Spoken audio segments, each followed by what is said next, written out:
The notification pinged on my phone at exactly 3:47 a.m., jolting me from the restless sleep that had become my norm.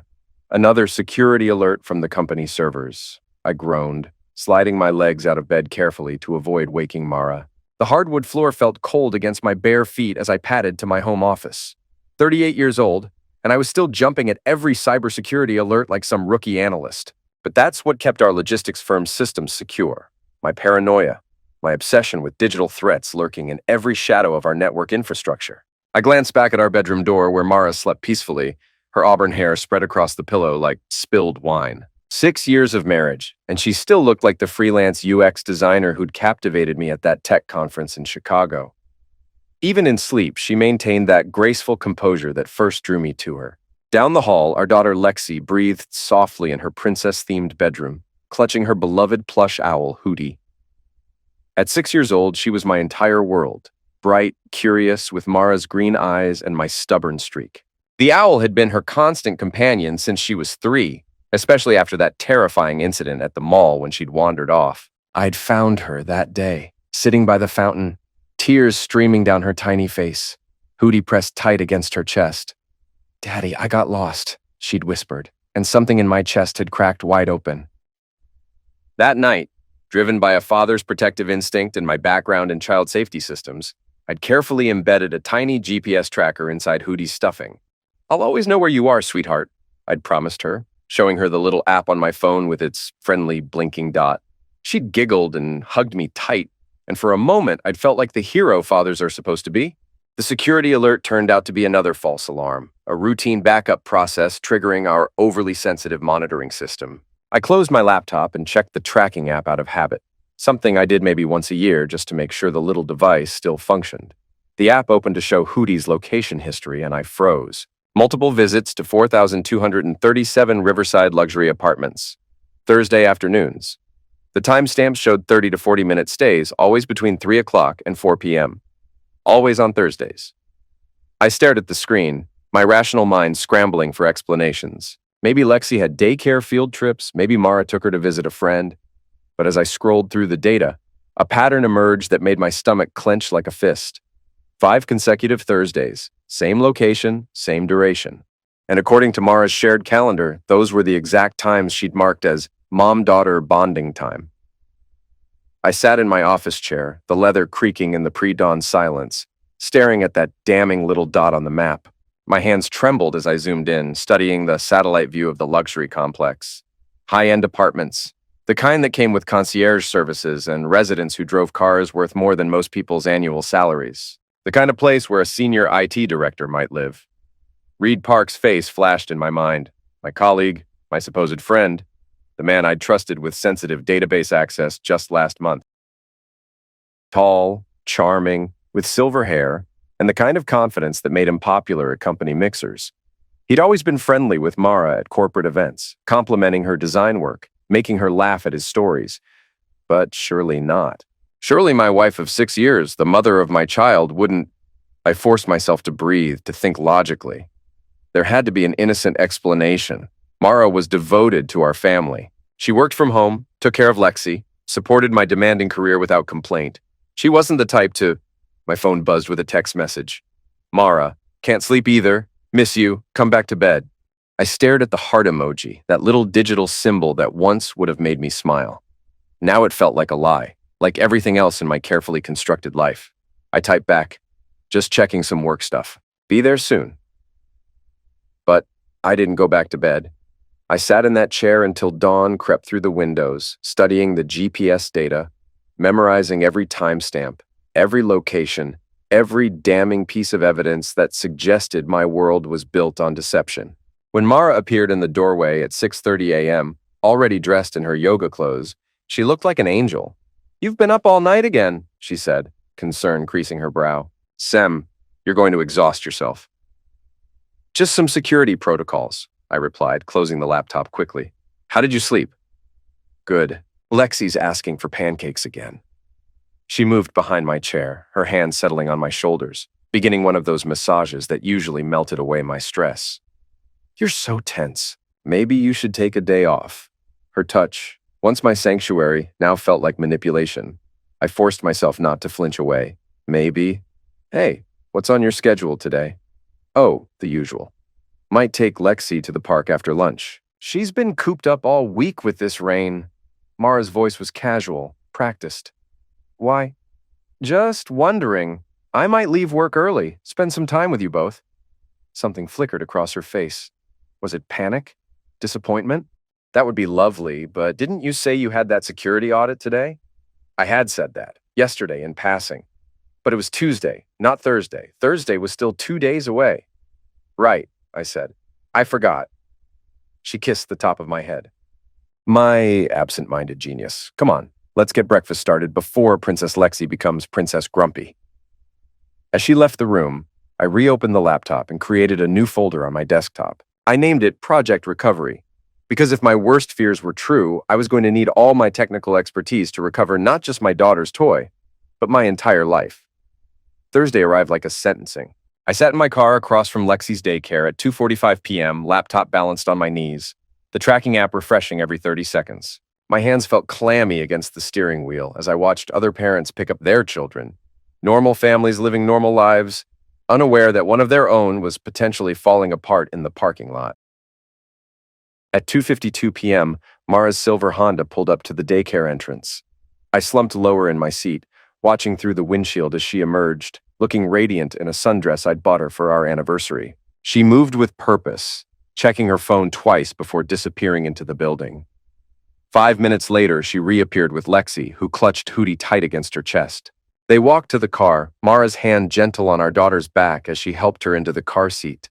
From this distance, they looked like the perfect mother and child, and for a moment, I wondered if I was losing my mind. Maybe I'd misread the GPS data. Maybe there was an innocent explanation for everything. Then, Mara's car turned left instead of right, away from our house, away from the park she'd mentioned, toward the wealthy district across town. I followed at a distance, my heart hammering against my ribs. The tracking app confirmed what my eyes already knew. Hootie was moving toward 4,237 Riverside luxury apartments. The complex was even more impressive in person. Glass and steel towers rising against the gray sky with manicured gardens and a circular drive lined with luxury vehicles. I parked across the street and watched Mara's Honda disappear into the underground garage. My phone buzzed. The tracking app showed Hootie's location.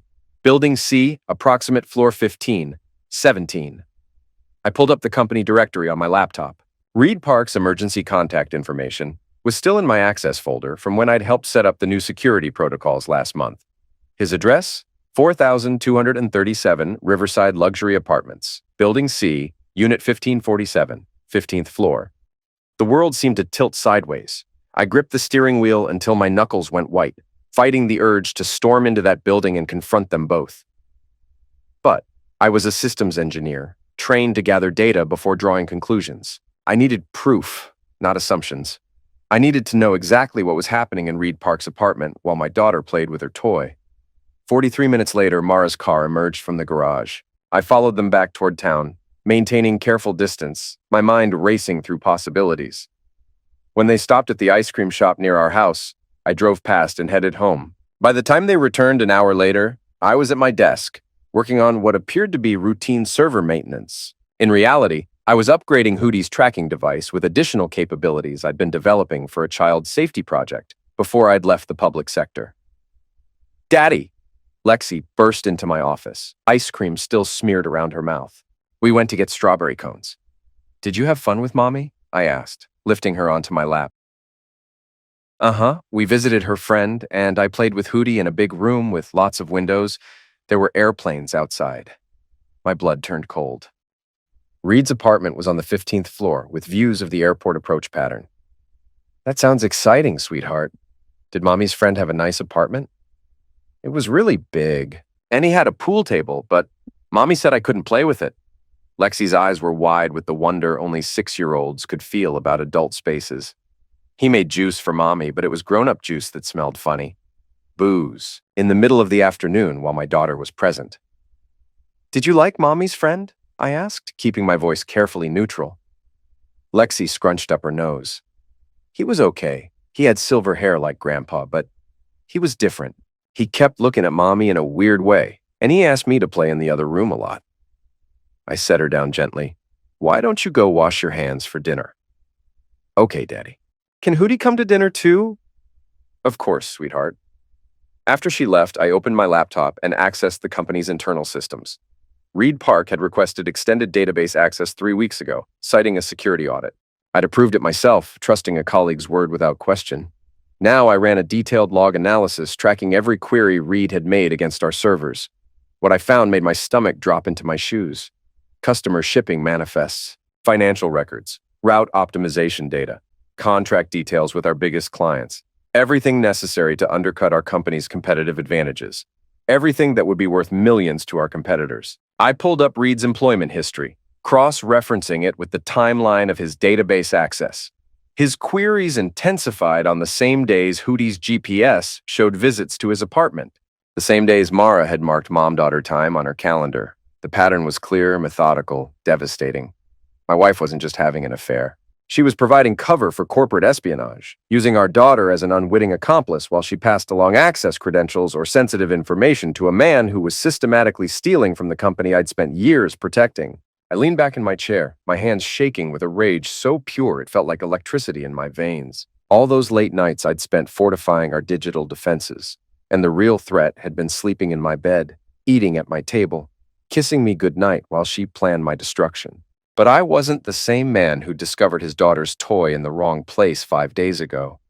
That man had been trusting, naive, willing to assume the best about people he loved. This man, the one sitting in this chair, staring at evidence of betrayal so complete it took his breath away, this man was going to make them both pay for every lie, every manipulation, every moment they'd used my child as a shield for their crimes. I opened a new secure folder on my laptop and began downloading Reed's complete database access logs. If they wanted to play games with corporate espionage, they were about to learn what a real cybersecurity expert could do when he stopped being the good guy. The basement of our house had a workbench where I'd been tinkering with upgraded tracking devices for the child safety contract I'd abandoned when I took the corporate job. Tonight, I was going back to work. Hootie was about to become the most sophisticated surveillance device ever disguised as a child's toy. The new tracking device I installed in Hootie was a masterpiece of miniaturization, GPS tracking, audio recording capability, and real-time data transmission, all hidden within electronics no bigger than 2 stacked quarters. As I carefully stitched the owl's seam closed, my hands were steady despite the fury burning in my chest. Lexi never suspected anything when I returned her beloved companion the next morning. "Hootie feels different," she said, hugging the owl tight. "I cleaned him up for you," I replied, forcing a smile. "He was getting a little dusty." "Thank you, Daddy. Hootie says he loves you too." If only she knew that Hootie was about to become my spy in the heart of enemy territory. Thursday came again, and I was ready. At 2:30 p.m., I was positioned in the parking lot of a coffee shop with clear sight lines to Reed's apartment building. My laptop displayed multiple windows, the GPS tracker showing Hootie's location, an audio recording interface, and a database monitoring system tracking any access to our company servers. At 3:14 p.m., Mara's Honda disappeared into the underground garage. At 3:16 p.m., Hootie's signal confirmed arrival at the 15th floor. At 3:18 p.m., I activated the audio recording function. What I heard in the next 40 minutes would have destroyed a weaker man. "Can't keep doing this forever," Mara's voice came through crystal clear. "Sem's getting suspicious about something. Yesterday, he asked too many questions about my schedule." "Relax, gorgeous." Reed's voice was smooth, confident. "Your husband's a tech nerd, not a detective. As long as you keep playing the devoted wife, he'll never figure it out." "But what if nothing? We've been planning this for months. 6 more weeks and I'll have everything we need to start our own company. Your dear husband's security protocols are about to make us very wealthy." I gripped the steering wheel so hard I thought it might crack. "I just hate lying to Lexi," Mara said. "She asks questions about why we come here. Kids forget everything. Besides, once we're set up in California, you can tell her whatever story you want about why Daddy isn't coming with us." California. They were planning to take my daughter across the country. She adores him, Reed. This is going to devastate her. She'll get over it. Kids are resilient. And I'll be a good stepfather. Better than her biological father who works 18 hours a day and ignores his family. "He doesn't ignore us," Mara said. And for a moment I heard something like guilt in her voice. "Really? When's the last time he took you on a real vacation? When's the last time he surprised you with something romantic? When's the last time he made you feel like a woman instead of just a mother and housekeeper? Silence. That's what I thought, Reed continued. Sem's a good provider. I'll give him that. But he's boring, predictable. You deserve better than a man who gets excited about server configurations. Stop it, Mara said, but her voice was weak. I know you're right, but he's still... Still what? The father of your child. That's all he is now, Mara. A seed donor and a paycheck. You said it yourself. You haven't felt anything real for him in years. I closed my eyes, fighting the urge to vomit. The access codes you got me last week were perfect, Reed continued. I was able to download the entire customer database without triggering any security alerts. Your husband's own credentials, used against him. It's poetic justice. How much more do you need? Just the route optimization algorithms and the supplier contracts. Once I have those, we'll have everything necessary to destroy his company from the inside. Our new firm will be positioned to steal every major client they have. And you're sure this won't trace back to us? Reed laughed. Baby, your husband taught me everything I know about covering digital tracks. He's about to be destroyed by his own expertise. There was a pause, then the sound of movement. When Mara spoke again, her voice was breathless. Where's Lexi? Playing in the guest room with her owl. Don't worry, she can't hear anything from there. What followed were sounds that confirmed my worst fears about their relationship. For 23 minutes, I listened to my wife betray me in ways that went far beyond corporate espionage. When their intimate encounter ended, their conversation resumed. I sometimes feel guilty, Mara said. Sem's not a bad man. He loves Lexi so much. Guilty enough to stop? Reed's voice was amused. No, I can't go back to that life. But I wish there was a way to do this without destroying him completely. There isn't. You can't make an omelet without breaking eggs. Besides, he'll survive. Men like your husband always land on their feet. They find some other woman to take care of them and board a passing. What about custody? He'll fight for Lexi. Let him try. By the time our lawyers are finished, he'll be facing criminal charges for corporate theft. Hard to get custody when you're in federal prison. Criminal charges? The beauty of using his own credentials is that all the evidence points directly to him. I've been very careful to make sure the data trail leads straight to Sem's access logs. When the theft is discovered, he'll be the prime suspect. But that's justice? Absolutely. He's been hoarding those algorithms and client lists for years, keeping all the profits for himself instead of sharing them with the people who actually do the work. I'm just redistributing the wealth more fairly. I turned off the audio recording and sat in my car, shaking with a rage so complete it felt like religious experience. They weren't just destroying my marriage. They were planning to frame me for their crimes, steal my daughter, and leave me to face federal charges for corporate espionage. But they'd made one crucial mistake. They'd forgotten that I was the one who designed our security systems. Every algorithm, every protocol, every digital footprint they thought would protect them. I'd created all of it. And what I'd created, I could manipulate. I opened my laptop and began typing. If Reed Park wanted to play games with digital evidence, he was about to learn what happened when you challenged a man who'd spent 15 years protecting systems from people exactly like him. By the time I was finished, they wouldn't just lose everything they'd stolen. They'd lose everything they'd ever had. That night, while Mara slept peacefully beside me, I worked in my basement until dawn. The recording from Hootie played through headphones as I constructed the most elaborate digital trap of my career. Reed Park thought he was clever, using my credentials to access sensitive data. What he didn't realize was that every security system I'd ever built included hidden monitoring protocols, backdoors known only to me, designed to catch exactly this kind of inside threat. I'd been watching his every move for weeks without realizing it. Now it was time to turn the tables.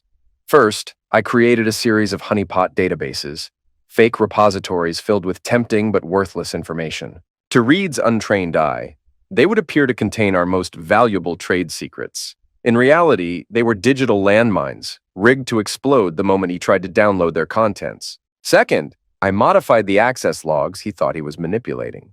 Instead of pointing to my credentials, the evidence trail would lead directly back to his personal devices, his home network, his own digital fingerprints. Third, and most importantly, I prepared the nuclear option. Hidden in Reed's future downloads would be a sophisticated tracking virus, one that would not only monitor his activities, but also create an unbreakable chain of evidence, linking him to a massive corporate espionage operation spanning multiple companies.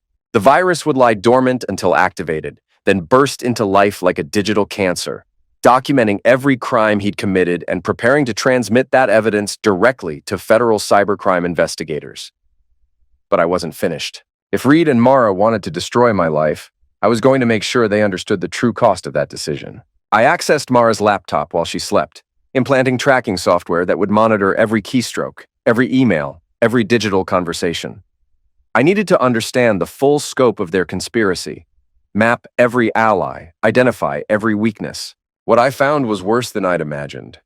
Mara hadn't just provided access codes. She'd been photographing documents from my home office, copying files from my personal laptop, even recording conversations during family dinners when I discussed work challenges. Every intimate moment of our marriage had been weaponized against me, but the most damaging evidence was in her email drafts folder. Detailed plans for their new life in California, complete with bank accounts, rental properties, and custody arrangements that assumed I'd be serving federal prison time. They'd been planning this for 8 months. 8 months of lies, manipulation, and calculated betrayal. I copied everything onto encrypted drives, building a comprehensive case file that would make federal prosecutors weep with joy. But I wasn't ready to involve law enforcement yet. This was personal now, and I wanted front row seats when their world imploded. Friday morning, I called in sick to work, the first sick day I'd taken in 3 years. Mara seemed surprised, but pleased. "You've been working too hard," she said, bringing me coffee in bed. "Maybe we should do something fun as a family this weekend." "I'd like that," I replied, studying her face. How had I never noticed how easily she lied? "Maybe we could go to the zoo. Lexi loves the owl exhibit." "That sounds perfect. I'll pack a picnic lunch." She kissed my forehead, the same lips that had been on Reed Park's body yesterday afternoon, and I forced myself not to recoil. "Mara," I said as she reached the bedroom door, "do you ever regret anything about our marriage?" She turned, her face a mask of concerned innocence. "What do you mean?" "I don't know. Sometimes I wonder if you're happy, really happy." For just a moment, I saw something crack in her expression. Guilt, perhaps, or fear. Then the mask slipped back into place. "I'm perfectly happy, Sem. We have a beautiful daughter, a lovely home, a good life. Why would you ask something like that?" "Just wondering. I love you, you know. I love you too." Another lie, delivered with the practiced ease of a professional con artist. After she left for what she claimed was a grocery run, I accessed our joint bank accounts. Over the past 6 months, Mara had been making small but consistent transfers to an account I didn't recognize. The amounts were carefully calculated to stay below the automatic reporting thresholds. 500 here, 800 there, never enough to trigger alerts. In total, she'd stolen nearly $24,000 from our family savings, money that was probably funding the California apartment she'd already secured for her new life with Reed. I sat in my home office, surrounded by the evidence of their conspiracy, and felt something cold and final settle in my chest. The man who'd discovered his daughter's toy in the wrong place a week ago was dead. The man who'd trusted his wife's explanations and assumed the best about people was gone forever. In his place sat someone harder, smarter, and infinitely more dangerous. Someone who understood that mercy was a luxury he could no longer afford. I opened my laptop and began composing an email to the Federal Cybercrime Task Force, but didn't send it. Not yet. I wanted Reed to make his final move, to download the poisoned data that would seal his fate. According to Mara's calendar, they had another mom-daughter bonding session scheduled for next Thursday. That would be the day I destroyed them both. But first, I was going to enjoy watching them think they'd won. Thursday arrived gray and cold, with the kind of autumn rain that made everything look bleak and unforgiving. Perfect weather for what I had planned. I'd spent the week playing the role of the oblivious husband to perfection, asking about Mara's day, helping Lexi with homework, even suggesting we plan a family vacation for Christmas. Mara seemed relieved by my apparent normalcy, unaware that every smile, every kiss, every moment of manufactured domesticity was being recorded and documented. At 2:45 p.m., I was in position across from Reed's apartment building, my laptop displaying real-time feeds from 3 different monitoring systems. This time, I wasn't just watching, I was controlling the entire operation. Mara's Honda disappeared into the underground garage at 3:11 p.m. By 3:15 p.m., Hootie's signal confirmed they were in Reed's apartment. At 3:17 p.m., I triggered the trap. The honeypot database I created appeared to malfunction, displaying what looked like a critical system error that would require immediate manual intervention. The fake emergency would give Reed the perfect excuse to access our most sensitive files, files that were actually booby-trapped with enough evidence to destroy him 10 times over. I activated Hootie's audio recording and listened as my plan unfolded. "What's wrong?" Mara's voice was tense. "Some kind of system glitch at your husband's company," Reed replied. "Perfect timing, actually. System errors like this usually create opportunities to access data that's normally locked down." "Is it safe?" "Baby, I've been doing this for months without getting caught. Your husband's too trusting to suspect his own IT director."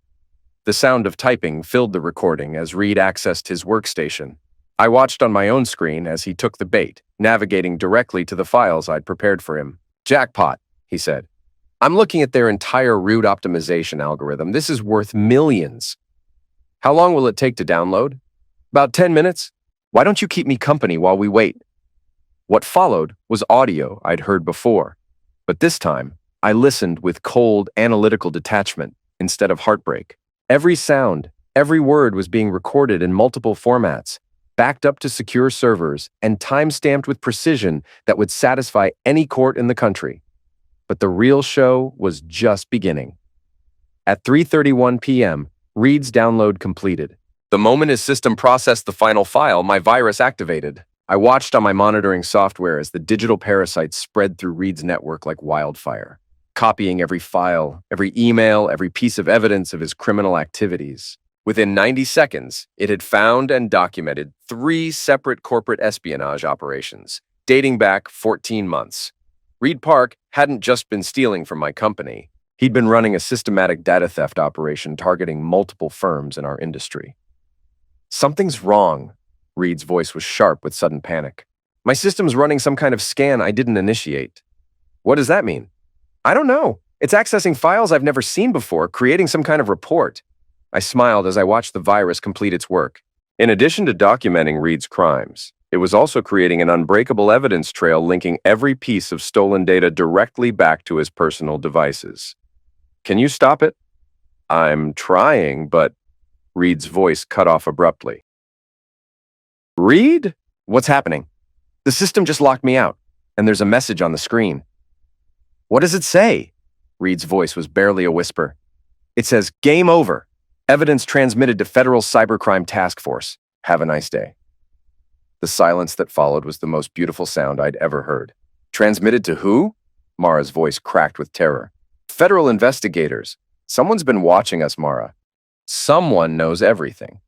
I disconnected the audio feed and opened my secure email, where an automated message confirmed that a complete evidence package had been transmitted to the FBI Cybercrime Division, the Department of Justice, and the Security Division of my own company. 23 gigabytes of evidence, audio recordings, financial records, stolen files, and a complete timeline of their conspiracy. But I wasn't finished. I activated the second phase of my plan, a comprehensive financial audit that would freeze every account Reed and Mara had access to, pending investigation of money laundering charges. The California apartment, the stolen savings, the payments Reed had received from competing companies, all of it would be locked down within hours.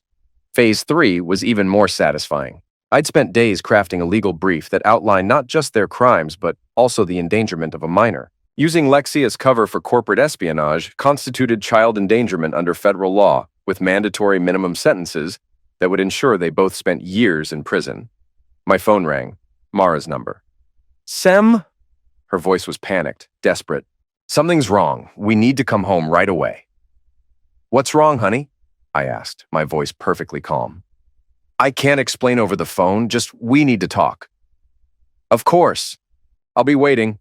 I hung up and sent one final email, this one to the best family law attorney in the state, along with a complete package of evidence documenting Mara's betrayal and the danger she'd placed our daughter in.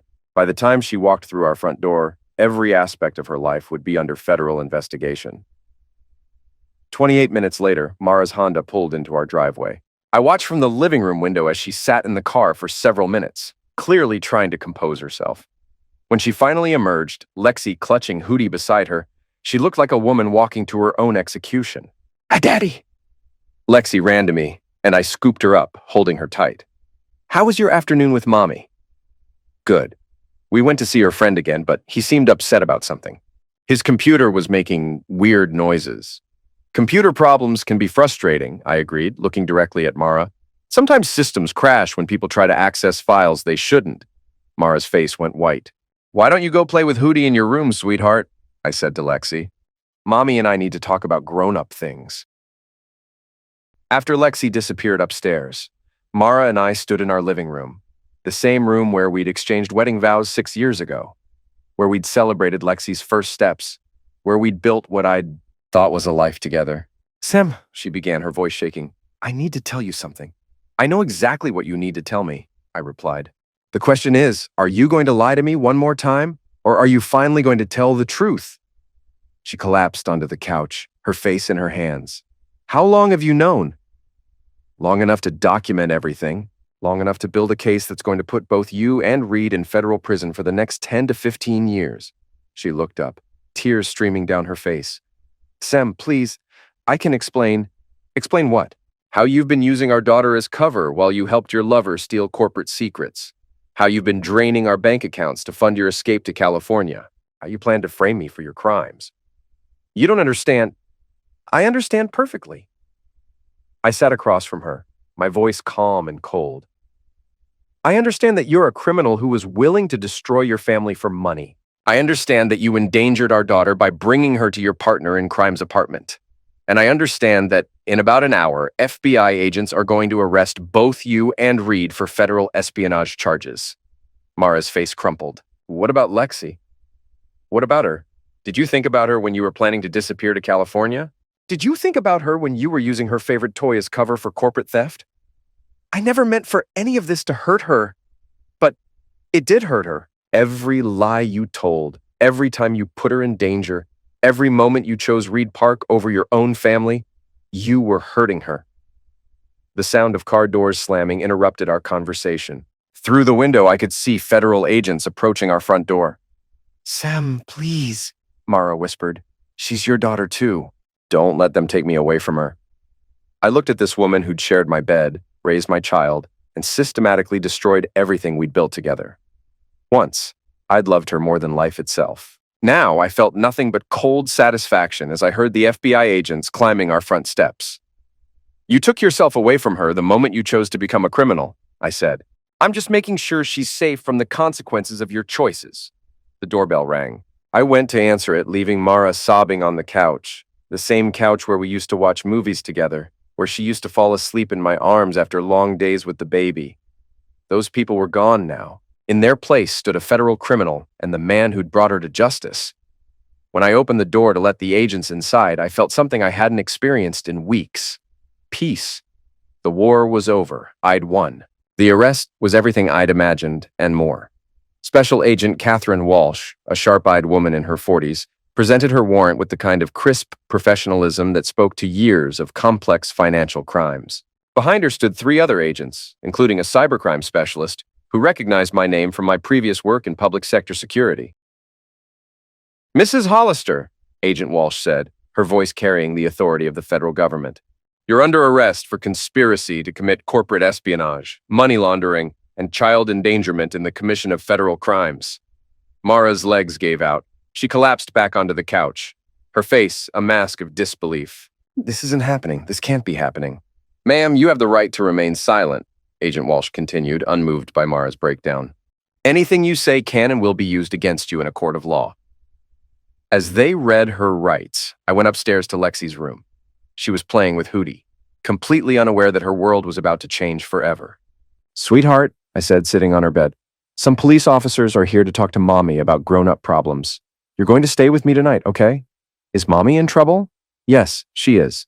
But it's not your fault, and it's not something you did wrong. Sometimes adults make bad choices, and they have to face consequences." "Will she come back?" The question hit me like a physical blow. How do you explain to a 6-year-old that her mother is going to federal prison? "I don't know, sweetheart. But no matter what happens, I'll always be here to take care of you." She hugged Hootie tighter. "Will you tell Hootie that everything's going to be okay?" "Everything's going to be okay," I whispered to the owl that had started this entire nightmare. Daddy's going to make sure of it. Downstairs, they were placing handcuffs on Mara. She looked up at me with desperate eyes. Sem, please don't let them take me. Think about Lexi. Think about our family. I am thinking about our family, I replied. I'm thinking about the family you destroyed when you chose to become a criminal. Agent Walsh approached me as they led Mara toward the door. Mr. Hollister, we'll need you to come in for a debriefing tomorrow. The evidence you provided is some of the most comprehensive documentation of corporate espionage we've seen in years. I'll be there. We've also arrested Reed Park at his apartment. He's claiming innocence, but the digital evidence is overwhelming. What happens now? Federal prosecution for both of them. Based on the evidence, we're looking at conspiracy charges, computer fraud, theft of trade secrets, and money laundering. With your wife's participation in endangering a minor during the commission of federal crimes, they're facing 15 to 20 years each. After they left, I sat in my living room with Lexi, trying to explain why her mother wouldn't be coming home. She cried, and I held her, and for the first time in weeks, I felt like I could breathe again. The house felt different now, cleaner somehow, as if a poison had been extracted from its walls. That night, after Lexi fell asleep clutching Hootie, I sat in my office and began planning our new life. The federal investigation would take months, but the outcome was inevitable. The evidence was overwhelming. The crimes clear, the penalties severe. Mara and Reed had gambled everything on a scheme to destroy me and steal my company's secrets. Instead, they'd handed me the tools to destroy them completely. But as I sat there in the silence, I realized something unexpected. I didn't feel the savage satisfaction I'd anticipated. Instead, I felt tired, sad, and strangely empty. The man I'd been before discovering Hootie's tracking data was gone forever.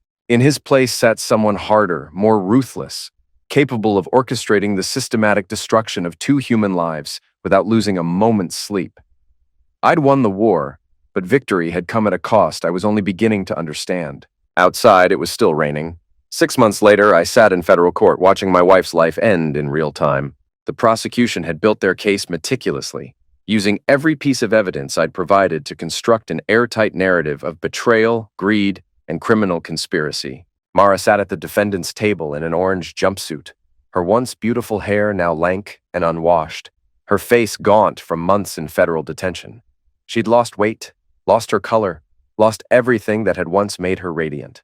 Reed Park sat beside her, his silver hair now completely gray, his expensive clothes replaced by prison garb. The man who'd once carried himself with such confidence now looked broken, defeated, aged 10 years and 6 months. They'd both pled not guilty, despite evidence so overwhelming that their own attorneys had privately advised them to accept plea bargains.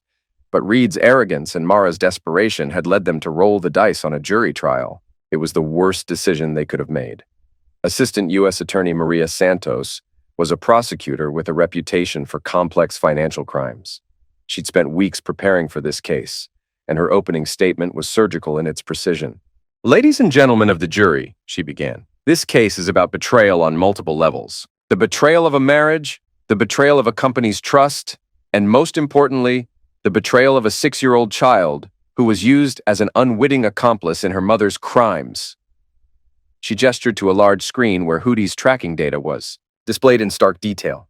For months, these defendants used this little girl's beloved toy as cover for a systematic campaign of corporate espionage. While the child played innocently, believing she was spending quality time with her mother, she was actually being used as a human shield for criminal activity.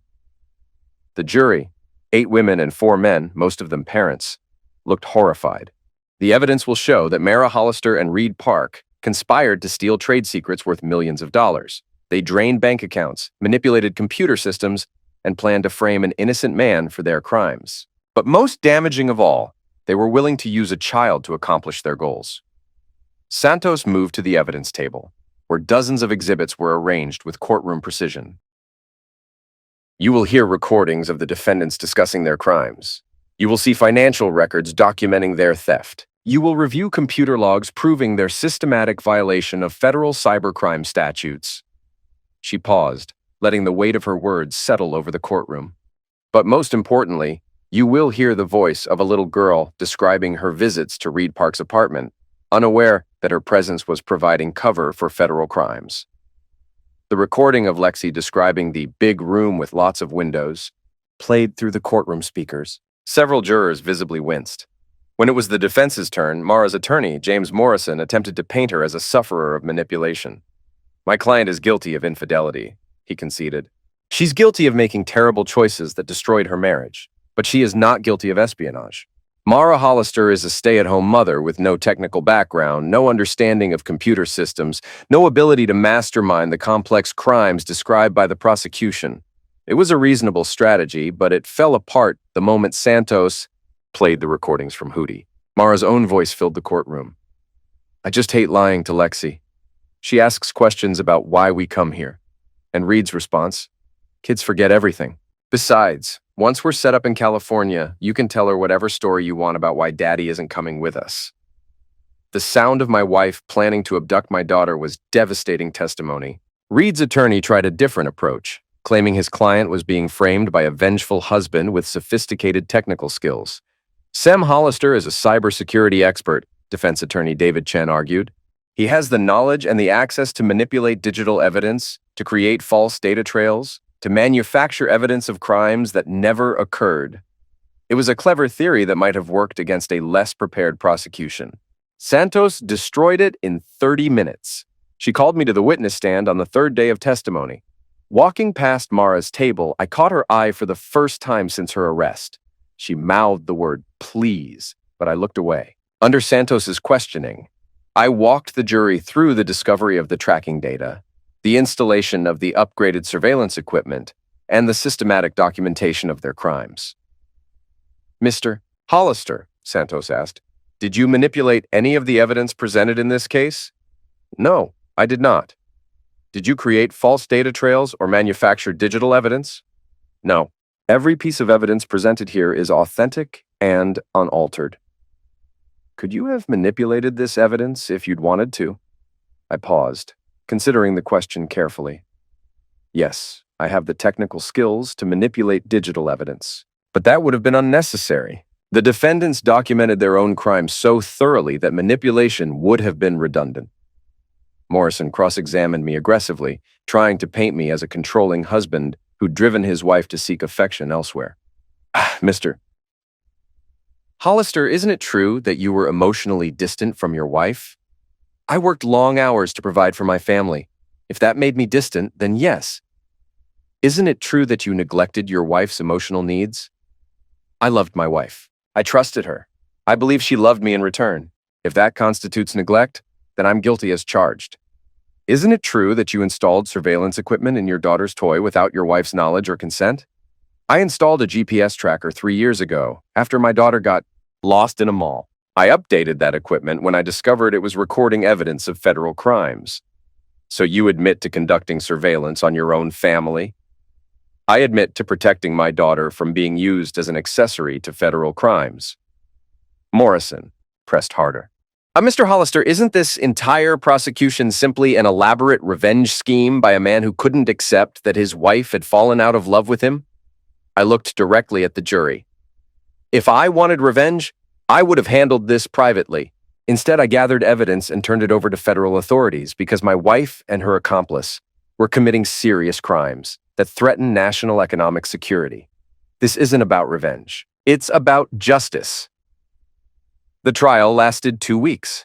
The defense presented character witnesses, questioned the admissibility of evidence, and attempted to create reasonable doubt about their client's intentions. None of it mattered. The jury deliberated for less than 4 hours. On the charge of conspiracy to commit computer fraud and offense, how do you find? Guilty. On the charge of theft of trade secrets, how do you find? Guilty. On the charge of money laundering, how do you find? Guilty. On the charge of child endangerment in the commission of federal crimes, how do you find? Guilty. Mara collapsed when the final verdict was read. Reed stared straight ahead, his face a mask of disbelief. Judge Patricia Hamilton set sentencing for 6 weeks later. As the courtroom emptied, Mara's eyes found mine one last time. This time, she didn't mouth any words. She just looked at me with an expression of such complete defeat that for just a moment, I almost felt sorry for her. But the moment passed. Justice had been served. The federal courthouse was packed on sentencing day. Media coverage had been extensive. The case had everything journalists loved: corporate espionage, marital betrayal, and the twist of a child's toy bringing down a criminal conspiracy. I sat in the gallery with Lexi, who was now 7 and had been in therapy for months to help her understand why Mommy was in jail. She'd brought Hootie with her, still unaware of the owl's role in exposing her mother's crimes. Judge Hamilton entered the courtroom with the gravity befitting a federal sentencing hearing. She'd reviewed hundreds of pages of pre-sentence reports, character letters, and sufferer impact statements. The court calls the matter of United States versus Mara Elizabeth Hollister and Reed William Park, she announced. Mara stood first, flanked by her attorneys. 6 months in federal detention had aged her dramatically. The vibrant woman I'd married was gone, replaced by someone hollow-eyed and broken. Mrs. Hollister, Judge Hamilton began, you have been convicted of serious federal crimes that strike at the heart of our economic security. The evidence shows a systematic campaign of theft, deception, and manipulation that spanned nearly a year. She paused, consulting her notes. What makes your crimes particularly egregious is your willingness to use your own daughter as cover for criminal activity. The court has reviewed extensive psychological testimony about the potential long-term damage to this child, who was unknowingly made an accomplice to her mother's crimes. Mara began crying softly. You violated the trust of your husband, your family, and the federal systems designed to protect American businesses from exactly this kind of corporate espionage. But most damaging of all, you violated the innocence of your own child. Judge Hamilton leaned forward. Mrs. Hollister, do you wish to address the court before I impose sentence? Mara stood shakily. Your Honor, I want to say that I'm sorry. I'm sorry to my husband, to my daughter, to everyone I've hurt. I made terrible choices, and I know I have to face the consequences. But please, I'm begging you, don't separate me from my daughter for her entire childhood. She needs her mother. It was a pathetic plea from a woman who'd already lost everything. Mrs. Hollister, Judge Hamilton replied, your daughter needed her mother to protect her, not to use her as a shield for federal crimes. The time to consider your daughter's welfare was before you chose to become a criminal. She consulted the sentencing guidelines. Taking into account the severity of your crimes, the amount of financial damage caused, and the particularly aggravating factor of child endangerment, the court sentences you to 15 years in federal prison, followed by 3 years of supervised release. You are also ordered to pay restitution in the amount of $2.3 million. Mara collapsed into her chair as if she'd been shot. Reed Park's sentencing was even harsher. Mr. Park, Judge Hamilton said, as the mastermind of this conspiracy, you bear primary responsibility for these crimes. You manipulated a vulnerable woman, endangered a child, and attempted to steal trade secrets that could have compromised American economic interests. Reed stood stoically, his silver hair now completely white. The court sentences you to 22 years in federal prison, followed by 5 years of supervised release. You are also ordered to pay restitution in the amount of $4.1 million and are permanently barred from working in any position that involves access to computer systems or confidential information. 22 years. Reed Park would be 62 when he was released, if he lived that long. As the bailiffs led them away in shackles, Mara turned back one last time. Her eyes found Lexi, who was coloring quietly in her seat, oblivious to the fact that she'd just watched her mother disappear for the next 15 years. I love you, baby, Mara called out, her voice breaking. Lexi looked up and waved. Bye, Mommy. See you later. The innocence in those words was heartbreaking. After the sentencing, I was approached by Agent Walsh, who'd become something of a friend during the months of investigation and trial preparation. How do you feel? She asked. Empty, I admitted. I thought I'd feel more satisfied. Justice isn't about satisfaction, she replied. It's about consequences. They committed serious crimes, and now they're facing serious consequences. Your daughter is safe, your company's secrets are protected, and 2 criminals are going to prison for a very long time. I know. It's just that you loved her once, I nodded. The hardest cases are always the ones where love gets twisted into something destructive, Agent Walsh said. But you did the right thing. Never doubt that. Outside the courthouse, a reporter approached me. Mr. Hollister, how do you feel about your wife's sentence? I feel that justice was served, I replied. My primary concern now is protecting my daughter and helping her heal from the trauma her mother caused. Do you have any regrets about how you handled the investigation? I thought about that question carefully. I regret that it was necessary, I finally said. I regret that the woman I married chose to become a criminal, but I don't regret protecting my daughter or exposing their crimes. What's next for you and your daughter? We're going to build a new life, a better life, one based on truth instead of lies. That night, after Lexi was asleep, I sat in my office and opened the drawer where I kept all the evidence files. Hundreds of documents, thousands of emails, audio recordings, financial records, the complete documentation of how a marriage dies and a family gets destroyed. I'd kept it all, partly for legal reasons, and partly because I couldn't quite believe it had really happened. Now it was over. The trials were finished, the sentences imposed, justice served. I took the files outside and burned them in a metal drum in our backyard, watching months of pain and betrayal turn to ash in the autumn night. When the last paper had burned, I went back inside and found Lexi standing at the top of the stairs, clutching Hootie. "Daddy, I had a bad dream." "Come here, sweetheart." She ran down the stairs and into my arms. I carried her back to her room, tucked her into bed, and sat beside her until she fell back asleep. Looking at her peaceful face in the moonlight, I made a promise. She would never know the full extent of what her mother had done. She would never know about the recordings, the surveillance, the systematic betrayal that had destroyed our family. She would know that her mother made mistakes and had to go away for a while. She would know that sometimes adults make bad choices. She would know that I would always be there to protect her, but she would never know that her beloved Hootie had been the instrument of her mother's destruction. Some secrets were worth keeping. The conference room at Morrison, Lynch & Associates was designed to intimidate. Floor-to-ceiling windows overlooking downtown Minneapolis, polished mahogany table that could seat 20, and walls lined with legal tomes that represented decades of courtroom victories. Today, it was the setting for Mara's final defeat. "Mr.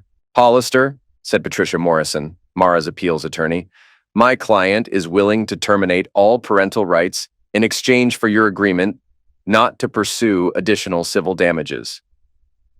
I sat across from her, flanked by my own legal team, reviewing the documents that would legally erase Mara from Lexi's life forever. 3 years had passed since the sentencing. Mara was serving her time at FCI Danbury, a federal women's prison in Connecticut. She'd filed appeal after appeal, all of them unsuccessful. Her conviction stood, her sentence was firm, and her prospects for early release were non-existent. Now, facing the reality of missing Lexi's entire childhood, she was offering to surrender the last connection she had to the outside world. "What does she want in return?" I asked. "Just your agreement not to pursue the civil fraud case," Morrison replied. "She owes substantial restitution already. Additional civil damages would be meaningless. She'll never be able to pay what she already owes." I'd been considering a civil lawsuit for years, partly for financial recovery, and partly to ensure that Mara could never profit from her story through book deals or media appearances. But the truth was, I'd already recovered everything that mattered. My company had not only survived the data theft, but had thrived in its aftermath. The publicity surrounding the case had actually enhanced our reputation for security, leading to new contracts and expanded operations. Financially, I was better off than I'd been before the betrayal. Emotionally, Lexi and I had built a new life together. She was now 9 years old, bright and happy, with no memory of the trauma that had torn our family apart. She occasionally asked about her mother, but those questions had become less frequent over time. She'd started calling my girlfriend Sarah Mom 6 months ago, and Sarah had embraced the role with genuine love and devotion. "I'll agree to her terms," I said finally, "but I want a complete termination of parental rights, with no possibility of reversal. No contact, no visitation, no communication of any kind." "She understands," Morrison replied. "She also wanted me to give you this." She handed me a sealed envelope with my name written in Mara's familiar handwriting. "I don't want it," I said. "She asked me to tell you that it's not an attempt to manipulate or contact you. She just wanted to say goodbye." I took the envelope but didn't open it. The legal proceedings took less than an hour. Documents were signed, notarized, and filed. With the stroke of a pen, Mara Hollister ceased to exist as far as the law was concerned when it came to our daughter. That evening, I sat in my study with the unopened letter. Sarah was upstairs helping Lexi with homework, their laughter drifting down the stairs like music. This was my family now, not the broken remnants of betrayal, but something new and healthy and real. I almost threw the letter away without reading it. Instead, I opened it. "Sem, I know you hate me. I know you have every right to hate me. I know that saying I'm sorry is meaningless after everything I did to you and to Lexi, but I need you to know that I loved you both. I know that sounds impossible after what I did, but it's true. I loved you, and I destroyed that love through my own choices. I have to live with that knowledge for the rest of my life. I've had 3 years to think about what I did, and I finally understand something. You didn't destroy our family. I did. You didn't take Lexi away from me. I threw her away when I chose Reed over my own daughter's welfare. I'm not asking for forgiveness. I'm not asking for anything. I just wanted you to know that every day in this place, I think about the life I could have had if I'd been a better person. I think about the mother I could have been to Lexi if I'd chosen differently. Take care of our little girl. Tell her. Tell her that her first mommy loved her very much, but that she had to go away because she made mistakes. Don't tell her the truth about what I did. Let her remember me as someone who loved her, not as the criminal I became. I hope you find happiness. I hope Sarah makes you both happy in ways I never could. You deserve that. Goodbye, Mara. I read the letter twice, then walked to the fireplace and fed it to the flames. Some chapters of your life deserve to end completely. Upstairs, I found Sarah reading to Lexi in her bedroom. Hootie sat on the nightstand, no longer a surveillance device, but simply a beloved toy again. I'd removed all the electronics years ago, returning him to innocent stuffing and fabric. Daddy, Lexi looked up from her book. Sarah's reading me the story about the princess who saves herself. That's a good story, I said, sitting on the edge of the bed. The princess is really smart, just like you, Daddy. She figures out how to escape from the bad people all by herself. Sometimes the smartest thing you can do is ask for help when you need it, I replied, looking at Sarah with gratitude. But sometimes you have to be brave and save yourself, Lexi insisted. You're absolutely right, sweetheart. After we tucked her in, Sarah and I walked downstairs together. Everything okay? She asked. You seem thoughtful. Mara signed away her parental rights today. Sarah stopped walking. How do you feel about that? Relieved, free, ready to move forward completely. What about Lexi? Will you tell her? Someday, when she's old enough to understand. For now, she has everything she needs. A father who loves her and a woman who's chosen to be her mother. Sarah smiled. I love her like she's my own. I know. That's why this works. We stood in our living room, the same room where I'd confronted Mara 3 years ago, where FBI agents had arrested a federal criminal, where one life had ended and another had begun. But it felt different now.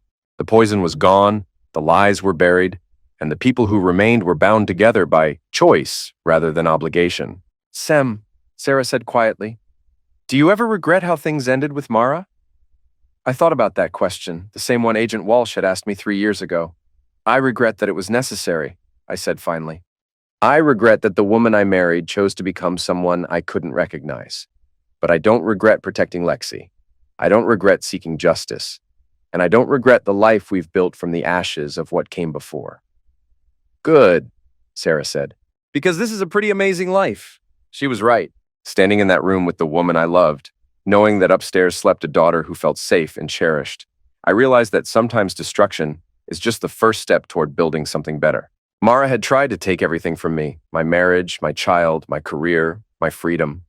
Instead, she'd given me the chance to become the man I was meant to be, the man who could recognize threats and eliminate them, the man who could choose justice over mercy when the stakes were high enough, the man who could build a family based on truth instead of lies.